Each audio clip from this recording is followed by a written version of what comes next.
રાજ્યના નાણાં, જેલ અને પોલીસ હાઉસિંગ વિભાગના રાજ્યમંત્રી શ્રી કમલેશ પટેલે આજે જૂનાગઢ ખાતે ₹13 કરોડના ખર્ચે નવનિર્મિત પોલીસ આવાસ અને જિલ્લા જેલના મહિલા બેરેક સહિતના મકાનોનું લોકાર્પણ કર્યું હતું.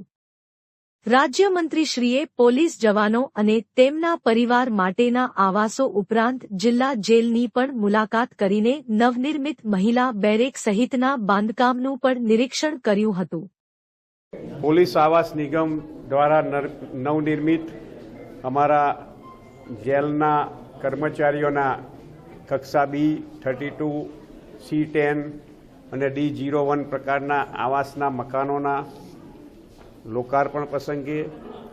અને જેલમાં મહિલા બેરકના લોકાર્પણ પ્રસંગે આજે ઉપસ્થિત રહેવાનો અવસર મળ્યો અને અમારા વિભાગના ગૃહ વિભાગ અને જેલ વિભાગના અમારા કર્મચારીઓના પરિવારો માટે આજે એક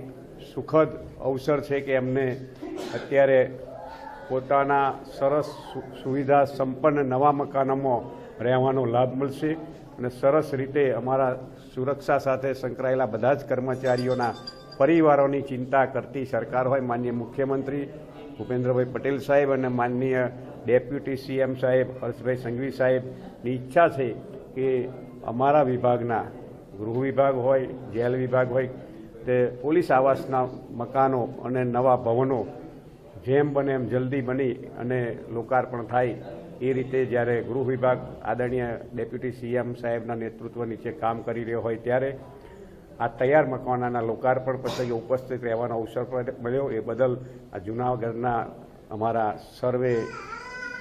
કાર્યકર્તા મિત્રોનો અને જૂનાગઢના પદાધિકારીઓનો અને આ વિભાગના અધિકારીઓનો હૃદયપૂર્વક આભાર માનું છું. અસ્તુ ભારત માતા કી વંદે માતરમ.